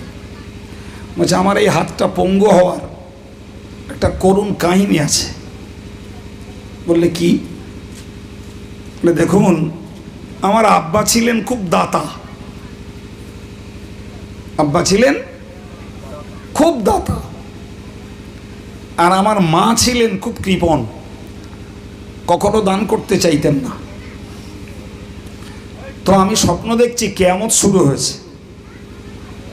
তো কিয়ামত শুরু হতে আমি দেখছি আমার মা টোটাল লাইফে দুটো জিনিস দান করেছিল। কটা জিনিস? মাত্র দুটো। একটা কাপড় আর একটা গোশতের টুকরা একটা ভিখারিকে দিয়েছিল। এই দুটো আমার মায়ের জীবনের দান। তো আমি দেখছি কিয়ামতের দিনে আমার মায়ের পরনে সেই কাপড়টাই রয়েছে যে কাপড়টা দুনিয়াতে দান করেছিল, আর মায়ের হাতে সেই গোশতের টুকরাটাই রয়েছে যে গোশতের টুকরাটা মা ভিখারিকে দিয়েছিল। তো এই গোশতের টুকরাটা হাতে নিয়ে মা একটু রস চুষছে, আর পরনে তার ওই কাপড়টা, আর কিছু নেই। তো আমার মায়ের সঙ্গে যখন দেখা আমার, তো আমার মা আমাকে খুব তৃষ্ণার অভিযোগ করলো। আমি পানির জন্য খুব কষ্ট পাচ্ছি, কোথায় পাই পানি? আমি ঘুরতে ঘুরতে দেখি রসুল করিম সাল্লাল্লাহু আলাইহি ওয়াসাল্লাম কাউসারের পানি বিতরণ করছেন। সুবহানাল্লাহ। আর যাদের হাতে রসুলুল্লাহ পানি তুলে দিচ্ছেন, আল্লাহু আকবার, সেই দলে আমার আব্বা রয়েছে। ব্যাপারটা বোঝা গেল? হ্যাঁ, তার মানে আল্লাহ শুকর, প্রচুর লোক আলহামদুলিল্লাহ কাউসারের পানি কিয়ামতের দিনে পান করতে পারবে। কতটা? যার পাত্রে তিনি খাবেন, এক পাত্রে দুজন খাবে না। সুবহানাল্লাহ বলে। কথাটা খুশির না দুঃখের? যার পাত্রে তিনি পানি খাবেন, এই পাত্রের পরিমাণ হাদিস পাকে বলা আছে কি জানুহু কানুজুমিস সামা, আসমানে যত তারা রয়েছে কাউসারের কাছের পেয়ালার সংখ্যা অতটা। একটু চিল্লে বলুন আল্লাহু আকবার। আকাশের তারকার সংখ্যা কম, জোরে বলেন। তাহলে কাউসারের পানি অত সংখ্যক লোক পান করতে পারবে মানে আলহামদুলিল্লাহ, তারা হাসরের তৃষ্ণা থেকে বেঁচে যাবে। তো এই যে পানির পেয়ালাগুলো, জি, রসুলের কাছটায় দাঁড়িয়ে অন্যদেরকে বিতরণ করছেন যে সমস্ত লোকেরা, তাতে আমার আব্বা রয়েছে। মেয়েটি বলল ও আম্মা যান, তার মানে আম্মা যান আয়েশাকে লক্ষ্য করে বলল, ও আম্মা যান, আমি যখন দেখলাম আমার আব্বা সবার হাতে হাতে পানি পানি দিচ্ছেন রসুলের কাছ থেকে, আমিও গেলাম, গিয়ে এক পেয়ালা পানি আমার আব্বার হাত থেকে নিলাম। ওই পানির পেয়ালাটা নিয়ে আমি ছুটে খুঁজে আমার মাকে দেখতে পেয়ে মায়ের হাতে পানিটা দিয়েছি। মাত্র যেই না পানিটা দিয়েছি, ওই মুহূর্তেই আমার হাতটা যেন অবাস হয়ে গেল। স্বপ্নের ভিতরে দেখলাম, ঘুমটা আমার ভেঙে গেল। ওই যে আমার হাত অবাস হয়েছে, আমার এই জীবনে ওই হাতের শক্তি আমি আর খুঁজে পাইনি। নাউজুবিল্লাহ বলেন, আর একটু জোরে বলেন। প্রিয় ভাইয়েরা, এ থেকে আমাদের শিক্ষা নিতে হবে। জি, যেটুকু ভদ্র মহিলা দান করেছিলেন আল্লাহ সেটুকু তাকে পাইয়ে দিয়েছেন। সুতরাং মেয়ে যে পানির সরবরাহ করছে, জি, এটা এটা মেয়ের পক্ষ থেকে মায়ের প্রতি দরদ, কিন্তু আল্লাহর যার প্রতি দরদ নেই, মেয়ে তুমি দরদ দেখিয়ে তাকে উপকার করতে গেলে কেন? আল্লাহ নারাজ তার উপরে। কথা বোঝা যাচ্ছে কি? হ্যাঁ, তাহলে আমাদেরকে এটাও মনে রাখতে হয়, একটা আল্লাহওয়ালা ব্যক্তি যেমন আমার কিয়ামতের উপকারে আসবে, জি, আমার দানটাও কিয়ামতের দিনে আমার উপকারে আসবে। অথচ দান নিতে গেলে কিছু মানুষ আছে যারা অন্তরের টানে দান দেয়, কিছু মানুষ আছে দান নিতে তাদেরকে অনেক অনেক বোঝাপড়া করাতে হয়, আছে না নাই? জি। অথচ সেই লোকগুলো দেখা যায় যখন অপ্রয়োজনে খরচ করে তখন তাদের অন্তরে লাগে না, দান নিতে গেলে তখন অন্তরে বাধা লাগে, আছে না নাই? চলুন ফিরে আজকের মুর্দাদের রুহের মাগফিরাত আর সবরে সানি সময়ে হবে। জীবন্তদের আরেকটু ইনস্ট্রাকশন, আরেকটু কিছু টিপস জীবিতদের নিতে হবে, যার ভিতর দিয়ে মরার পরের কালটা যেন আমাদের জন্য শুভ হয়, কল্যাণের হয়। সেই সেই সিদ্ধান্তটা নিতে পারলেই আমরা লাভবান। জি সম্মানিত ভাইরা আমার, কোরআন শরীফে মহান আল্লাহ পাক স্পষ্ট করে জানিয়েছেন, অকুনু মা'আস সাদিকিন, তোমরা সত্যবাদীদের সঙ্গী হয়ে যাও। পৃথিবীতে তুমি যার সঙ্গেই থাকো না কেন, কিয়ামতে আল্লাহ যখন সেপারেট করে দেবে, তাহলে আজকের পৃথিবীর সম্পর্ক সেদিন টিকবে না, টিকবে না, টেকার কোনো জায়গা নেই। শুধু আলেমদেরকে ভালোবাসে না, রীতিমতো আলেমদের নীতির অনুসরণ করে নামাজ কালাম জিকির তাসবিহ যতগুলি করণীয় ইবাদত সেগুলোও যেমন করেন, হার্ড অ্যান্ড সোল চেষ্টা করেন বর্জনীয়গুলোকে ছেড়ে চলার, ঠিক কিনা? আমি সত্যি বলছি না মিথ্যা বলছি? আল্লাহ কবুল করেন, কায়েম রাখুন, বলুন আমিন। কিন্তু 10% নয়, একটা পার্সেন্টেজ রয়েছে যারা মেকি ভক্তি দেখায় আর জীবনযাত্রাটা ভিন্ন পথে, উল্টো পথে চালায়। এই লোকগুলোর হেদায়েতের আলোয় আলোকিত হওয়াই হলো প্রকৃতপক্ষে আমাদের জন্য সৌভাগ্য। জি। আর এর জন্য দরকার একটা সঙ্গলাভ, একটা সঙ্গলাভ। আমি কথাটা বলি, একটা কবরের মানুষ দোয়ার কাঙাল। কিসের কাঙাল? দোয়ার কাঙাল, নীরব প্রার্থী। চাইতে তারা পারে না, মানে আল্লাহর কাছে চাইলে তারা আর পাবে না। তবে কোরআন হাদিসের ফর্মুলা, তাদের জন্য কেউ চেয়ে দিলে আল্লাহ সেটা কবুল করে তাদের দিতে পারেন। কথা বুঝতে পারেননি? কবরের মুর্দা ডাইরেক্ট আল্লাহর কাছে চাবে আর পাবে না, সে রাস্তা বন্ধ। কিন্তু তাদের পক্ষে ছেলে মেয়ে, আব্বা মা, ভাই বোন, বন্ধু বান্ধব কেউ যদি চেয়ে দেয়, আল্লাহ সেটা কবুল করে মুর্দার কাছে পাঠিয়ে দেন। এ কথা হাদিস থেকে প্রমাণিত। এই জন্য মৃত ব্যক্তিরা দোয়ার মুখাপেক্ষী হয় আব্বার কাছে, দোয়ার মুখাপেক্ষী হয় মায়ের কাছে, দোয়ার মুখাপেক্ষী হয় ভাইয়ের কাছে, দোয়ার মুখাপেক্ষী হয় বন্ধুদের কাছে। সুবহানাল্লাহ বলে। তাহলে বন্ধুরও দোয়ার দরকার আছে না? হ্যাঁ, আমি বলি, বাপের কাছে দোয়া চাইছে, বাপের তো দোয়া করার মতো যোগ্যতা নেই। এই সব বাপের আছে যোগ্যতা? কথা বলে নেই। মায়ের কাছে দোয়া চাইলো, মাও সেই গুণধারী নয়, সুতরাং মাও দোয়া চাইতে পারল না। ভাইয়ের কাছে দোয়া চাইলো, সহোদর ভাই, সে ভাইয়েরও দোয়া করে ভাইকে উপকার করবে, এ যোগ্যতাও সব ভাইয়ের নেই। লেটেস্ট বন্ধুদের কাছে দোয়া চাই, হে বন্ধু আমার জন্য দোয়া করো। তাহলে এবার বলুন, তাহলে এমন বন্ধু আমার হওয়া দরকার যে বন্ধু আমার মরার পরে আমার জন্য দোয়া করবে, নাকি? হ্যাঁ, তাহলে শুধু আপনি চাইবেন আমি হুজুরের সঙ্গে সম্পর্ক রাখবো, আমি মরে গেলে হুজুর দোয়া করবে? আরে হুজুরও তো চায় যে আমি যদি ওই লোকটার আগে মরে যাই, তাহলে আমার বন্ধুটা এমন হোক সে যেন আমি মরে গেলে একটু দোয়া করে, ঠিক কিনা? আপনি চাইবেন হুজুরের দোয়া নেবেন, হুজুর যদি সত্যকারের হুজুর হয় তা হুজুরও চাইবে যে আমিও আমার ভাইদের থেকে একটু দোয়া নেব, নাকি? তাহলে আমিও চেষ্টা করব একটা বন্ধু, যে বন্ধু দোয়া করলে আল্লাহ কবুল করবেন, ওরকম একটা গুণবান বন্ধু জোগাড় করব আমিও, ঠিক কিনা? আর আমি যদি মনে করি আমি শুধু দোয়া দেব, আমার নেওয়ার দরকার নেই, জি।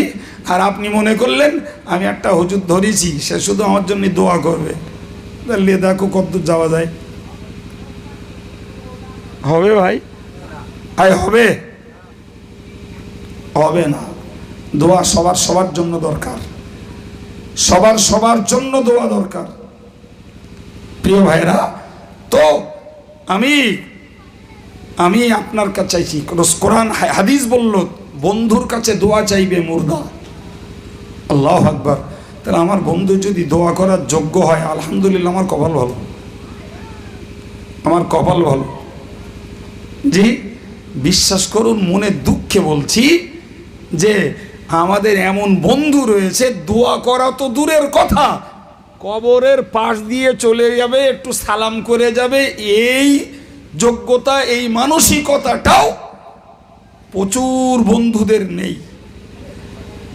হ্যাঁ না বলেন?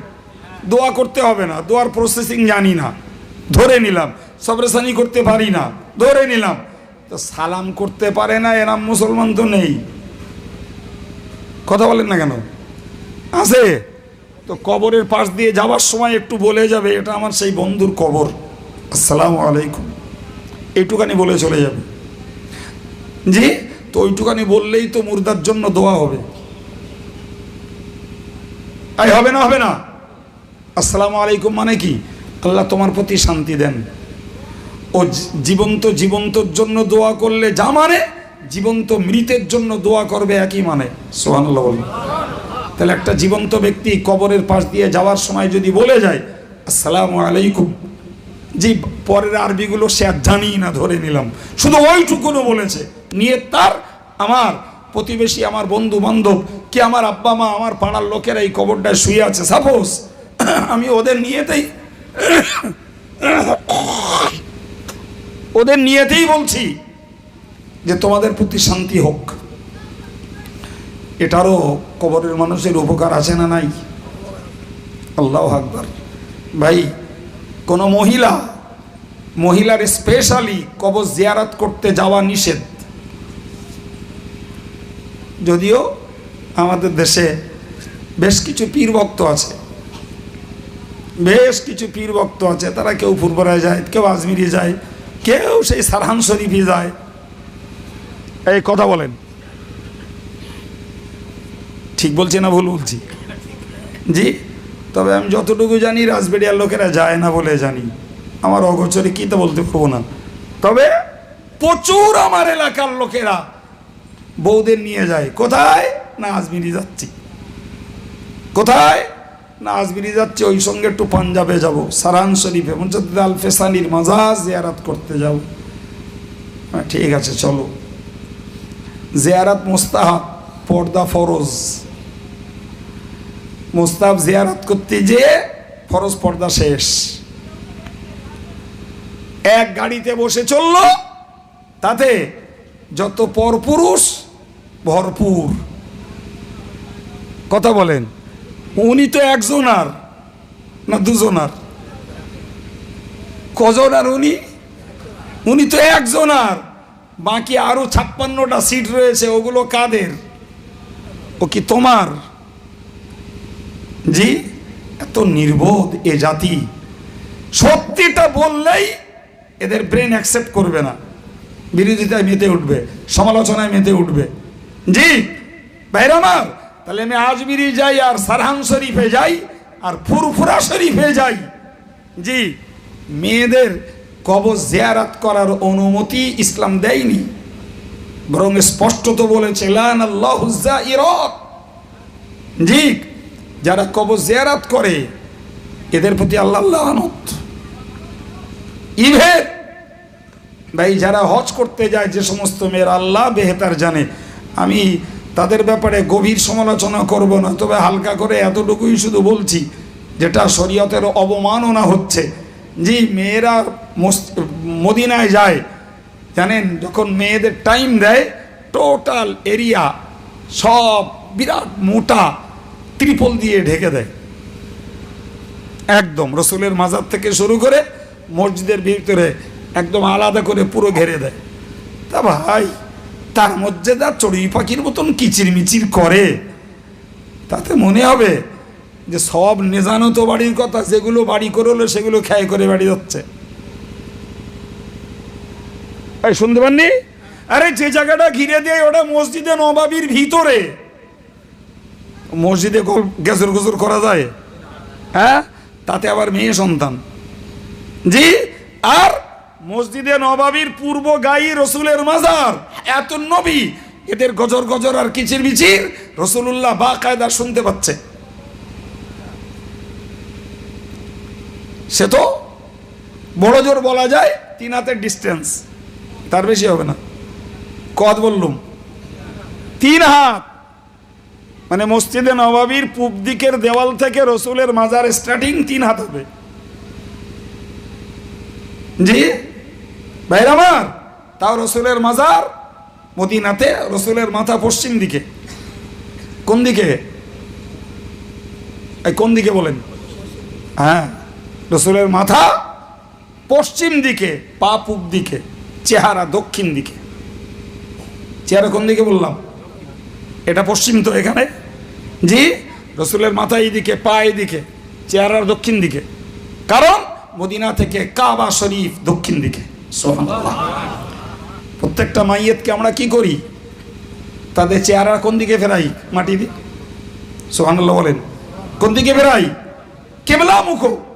তা রসুল কেবলামুখী হয়ে শুয়ে আছেন, মানে রসুলের মাথা হলো পশ্চিমে, পা হলো পূবে, আর রসুলের চেহারা হলো দক্ষিণ দিকে। কারণ মদিনা থেকে ভৌগোলিক অবস্থানে কাবা শরীফ দক্ষিণ দিকে। তাহলে এই পশ্চিম দিকে যেখানে রসুলের মাথা, এই মাথা, এর বাইরে মসজিদে নববী। আর এখানে যে আমার মারা হজ করতে যে যা কিচির মিচির করে, সে সহ্য করার বাইরে, সহ্যের বাইরে একদম। জি ভাই, আমি এই 2014 যখন হজে যাই, তো এয়ারপোর্ট থেকে নেমেছি, তা আমাদের ছেলেরা আমাকে ধরেছে, হুজুর হজের 2-1টা কথা বলুন। এয়ারপোর্টেই 5-600 লোক, সব আমাদের সংগঠনের ছেলেরা। আমি আমার অভিজ্ঞতায় বললাম, যদি হজ ভালো করতে হয় তাহলে নাম্বার 1 মেয়েদের হজ করা বন্ধ করতে হবে। নাম্বার 1 মেয়েদের হজ করা বন্ধ করতে হবে, তবে পুরুষগুলোর হজ বাঁচবে। তো একজন বলল, হুজুর মেয়েদের যদি টাকা হয়, আমি বললাম হাজারে একটা পাওয়া যাবে কিনা সন্দেহ। যত মেয়েরা হজে যায় তো স্বামীর টাকায় রেলা মারতে যায়। ও টাকা স্ত্রীর নয়, টাকা স্বামীর। হজ ফরজ। যখন কোন নারীর নিজস্ব অ্যাসেট হবে তখন তার জন্য হজ ফরজ, বাকি টাকা স্বামীর। ফলে ওর জন্য হজ ফরজ ছিল না, তুমি চাপিয়ে এনেছো তোমার ঘাড়ে। এই কথা বুঝতে পারেননি? ওটা তোমার ঘাড়ে তুমি চাপিয়ে নিয়েছো। আর এরা পিঁপড়ের শাড়ির মতন যে পুরুষগুলোর হজের সর্বনাশ করে দিচ্ছে। জি, আমি যে কথা আপনাকে শোনাচ্ছিলাম, আমি কি বলতেছিলাম মনে রেখে দেওয়া দরকার, যে আমি এই পৃথিবীতে বন্ধু যদি করি, একজন নেককার বন্ধু তৈরি করব। সেই নেককার বন্ধু মারা গেলে আমার জন্য আমি দোয়া করব, সে আমার জন্য দোয়া করবে। তবে তো বন্ধুত্বের লাভ, তবে তো বন্ধুত্বের লাভ। তো সে কথাই বলছিলাম, আমার মায়েরা যদি জিয়ারাত করা নিষেধ, কিন্তু মায়েরাও পথ চলতে তো কবরের ধাপতে যায় না, তাদেরও কবরের পাশে রাস্তা হলে তাদেরও যেতে হয়, জিয়ারাত করার জন্য না। আমার একটা মাও যদি জি কবরের পাশ দিয়ে যেতে, সে জোরে না আসতেই নিয়ত করে বলল, আসসালামু আলাইকুম ইয়া আহলাল কুবুর, আলহামদুলিল্লাহ, তো আমার ওই মায়ের পাঠানো শান্তির দোয়াটাই আল্লাহ মুর্দাদের জন্য মঞ্জুর করে নেবেন। কথা বোঝা গেছে কি বলতে চেয়েছি? জিয়ারাতে সময় নেই, দোয়া জানি না, সবরেসানির পদ্ধতি জানি না। আরে বাবা, নাই বা জানিস তো সালামটা তো জানিস রে বাবা। একটা যুবক ছেলে, সেও যাতাতে সালাম করতে পারে। একজন পর্দার মহিলা, জিয়ারাত তার জন্য নিষেধ, কিন্তু সেও যাওয়ার পথে জি নিয়তের খবর আল্লাহর কাছে সে বলতে পারে মনে মনে, আসসালামু আলাইকুম ইয়া আহলাল কুবুর, সুবহানাল্লাহ।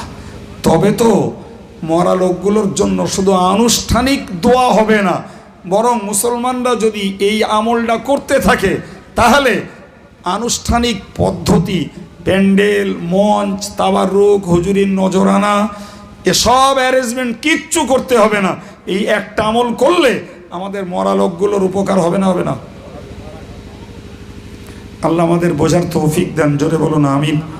প্রিয় ভাইরা, বেশ খানিকটা মানসিক চাপ নিয়েও আমি আমার টাইমটাকে কোরআন হাদিসের সমন্বয়ে কিছু কথা আপনাদেরকে শোনাবার চেষ্টা করেছি, যার ভিতর দিয়ে আপনারা সুস্পষ্টভাবে বুঝেছেন যে এই পৃথিবীতে চলার নির্ধারণ করতে হবে আমি একটা সত্য, দিনদার, ইমানদার, পরেশগার, আল্লাহওয়ালার সঙ্গে খাতির খাতরা, বন্ধুত্ব, ভালোবাসা রাখবো। এটা সঙ্গে আমাকে মনে রাখতে হবে। ভালোবাসা শুধু মুখের দাবিতে টিকবে না, উপকারে আসবে না। অবশ্যই চাই তার সঙ্গে আদর্শের অনুকরণ, নীতির অনুকরণ, কাজের অনুকরণ। তাই বলেছি না জি, মরার এই এর বিনিময়ে তিনি আগে মরুন আর আমি আগে মরি, আমি আগে মরলেও তার দোয়া পাবো, তিনি আগে মরলে আমার দোয়া পাবেন ইনশাল্লাহ। এছাড়া পার্থিব জীবনে যে বন্ধুত্ব আমরা চলমান জীবনে করে রেখেছি, দুনিয়ায় বাঁচতে গেলে ওগুলো করতে হয়, কিন্তু ওইটার সঙ্গে আন্তরিকতা গাঢ় করার কোনো প্রশ্ন ওঠে না। ওটা শুধু দুনিয়ার লেনদেন, সমাজ ব্যবস্থা। কথা বলেন জি, বাঁচতে গেলে দরকার আপনারও আমারও, কিন্তু ওইটার জন্য আমি অনন্তকালের পরকালের উপকারের সম্পদ, দিনদারের বন্ধুত্ব, দানের সঙ্গে সম্পর্ক, এগুলোকে বাদ দেব না ইনশাআল্লাহ। আল্লাহ বোঝার তৌফিক দেন, বলুন আমিন। সবরেসানি হবে। আসুন প্রিয় নবীর প্রতি একটু সালাম জানাই। ইয়া নবী সালাম।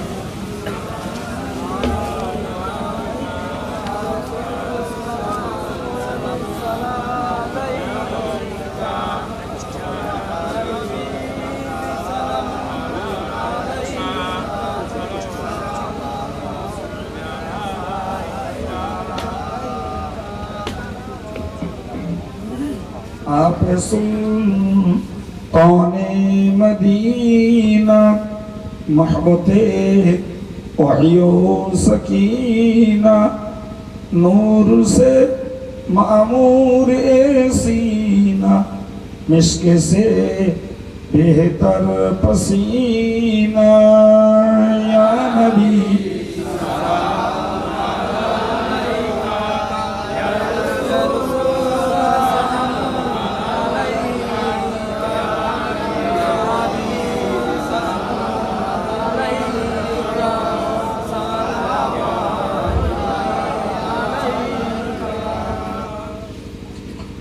जब नबी पैदा हुए थे सब मलाक बर पैर खड़े थे और रब्बी सल्लिम पढ़ रहे थे बादब यूं कह रहे थे या नबी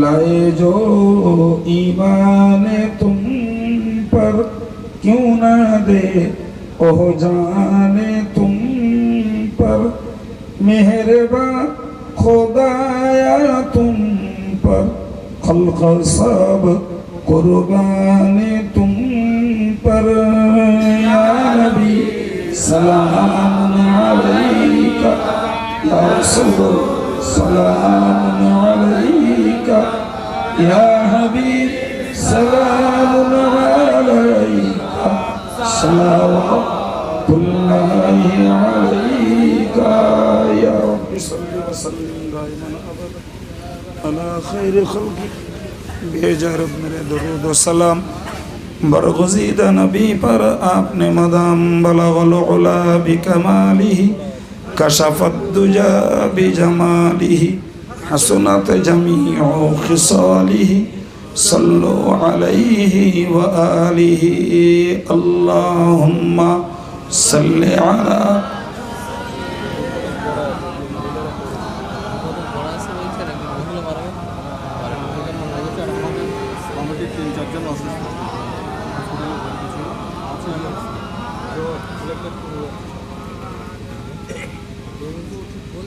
সম্মানিত ভাইরা, একটা ঘোষণা রাখি। আপনারা জানেন আমার লেখা অনেকগুলো বই আছে, তো কোনো বই কে কিনেছেন কে কেনেননি জানি না। তো এবছরে যে দুটো বই বেরিয়েছে, একটা হলো লিবাসুস সলিহিন, যার মানে হলো নেককারদের পোশাক। বইটা ছিল উর্দুতে, আমি বাংলায় অনুবাদ করেছি এবং পোশাক সংক্রান্ত আরও কিছু মশলা তাতে উল্লেখ করেছি। 10 টাকা দাম। আর একটা বই বার করেছে, অনেক চেষ্টার পরে সংগঠন থেকে বার করা হয়েছে। বইটির নাম তালিমুত তাজবিদ আল কোরআন। এই বইটা হলো কোরআন শেখার একটা সুন্দর বই। এতে যেমন সহজ পদ্ধতিতে কোরআন শেখার নিয়মগুলো লেখা হয়েছে, সঙ্গে কারিউল কোরআন না পড়লেও চলবে এবং কিছু কানুন তাতে লিখে দেওয়া আছে বাংলা ভার্সন, সঙ্গে ইসলামী কালেমা, দৈনিক জীবনের দোয়া, আল্লাহর নামগুলো, রসুলের নামগুলো, তার সঙ্গে কিছু নীতি কথা। তো আমাদের টার্গেট এই বইটা আমাদের আদর্শের মক্তবগুলিতে, কেরল মডেল স্কুলগুলিতে, এছাড়াও যে সমস্ত মেয়েরা, যুবকেরা কোরআন শিখতে প্রাথমিকভাবে শুরু করছে তাদের জন্য বইটা খুব জরুরি। তো আজকে আমার কাছে আছে কি না জানি না, আমার খেয়াল নেই, মানে আমি গাড়ি সারাদিন ছিল না, আমি অন্য জায়গায় বাড়িতে ওই কাজে ছিলাম। যদি থাকে নেবেন, না হলে আবার কখন আল্লাহ আনাবে তখন এই বইটাকে সংগ্রহ করে নতুন কোরআন পড়তে যারা ইচ্ছুক বইগুলো ব্যবহার করুন, কাজে লাগবে। দাম 30 টাকা করে। এইটুকু শুধু আজকে এই বই বার হওয়ার পরে রাজবাড়িয়া প্রথম এলাম, সেই জন্য প্রচারটা দিয়ে রাখলাম। প্রয়োজন মনে করলে যখন মনে করবেন পেতে পারেন। আর কিছু ছেলেপেলে আছে তো জামিয়ায় প্রায় যায়, আমাদের এই জুলফিকারটায় প্রায় যায়, তো কারো নেওয়ার ইচ্ছা থাকলে যে ওই জামিয়া থেকেও নিতে পারবে। দরুদ শরীফ। আল্লাহুম্মা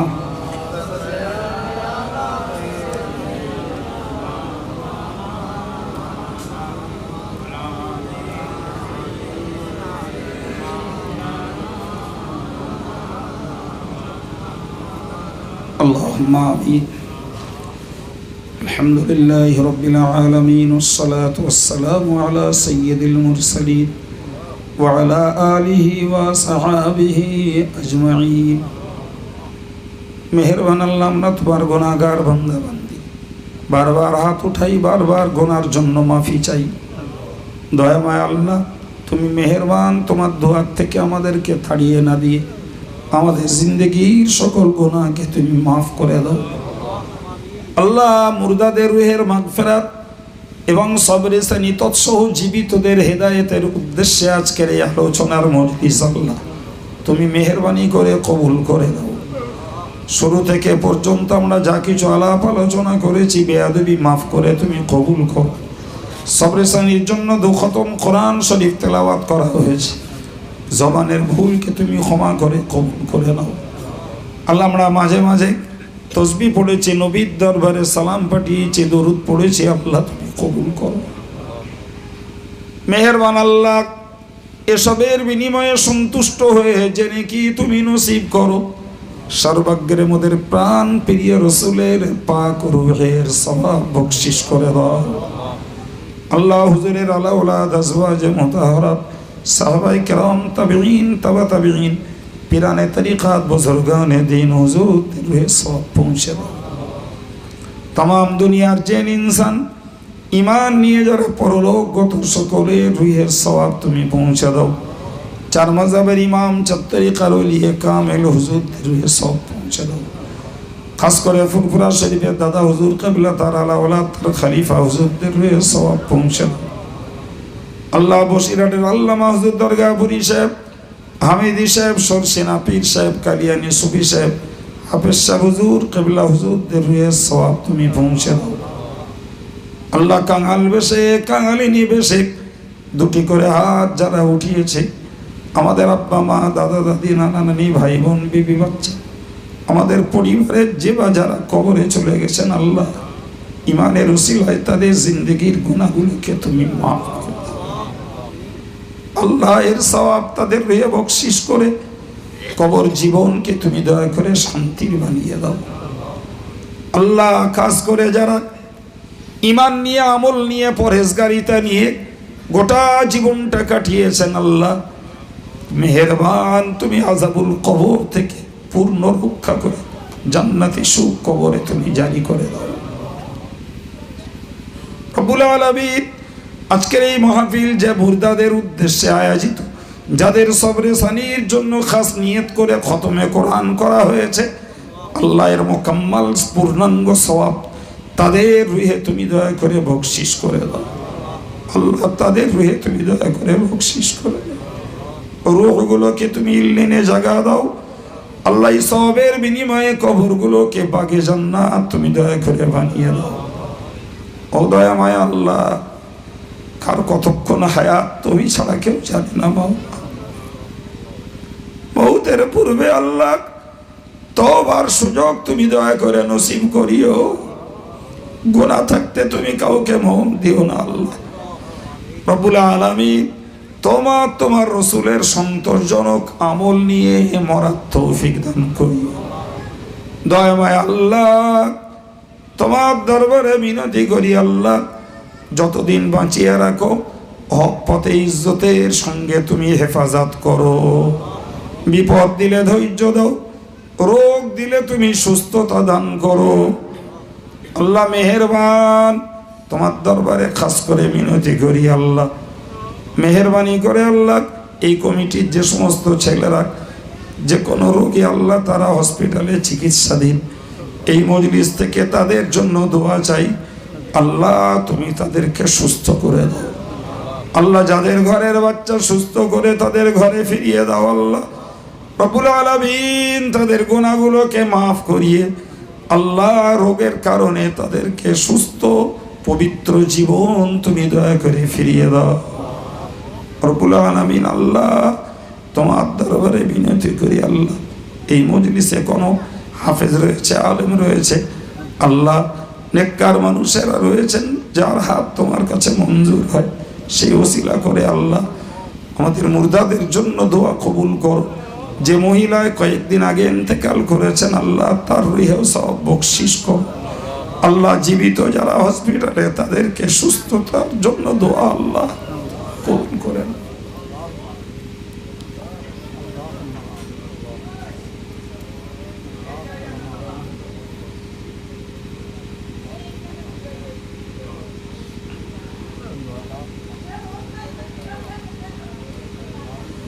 রব্বুল আলামিন তোমার দরবারে বিনতি করি, আমার ভাইয়েরা মায়েরা কে কোন বিপদে আল্লাহ, কে কোন অস্বস্তিতে রয়েছে তুমি জানো মাওলা।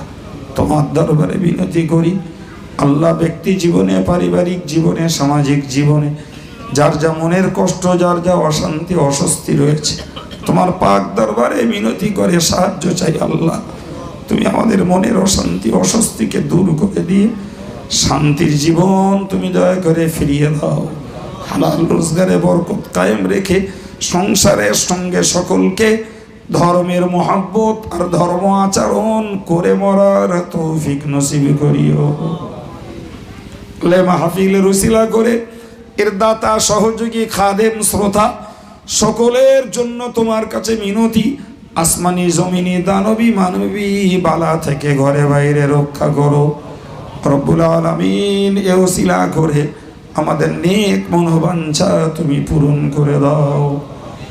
সাল্লাল্লাহু তাআলা আলান নবিয়্যিল কারীম ওয়া আলা আলিহি ওয়া আসহাবিহি আজমাইন ওয়ারহামনা মাআহুম বিরহমাতিকা ইয়া আরহামার রাহিমিন ওয়া বিহাক্কি লা ইলাহা ইল্লাল্লাহু মুহাম্মাদুর রাসূলুল্লাহ। আসসালামু আলাইকুম। সকলেই বসে যান, সকলকে খাবার দাবার দেওয়া হচ্ছে।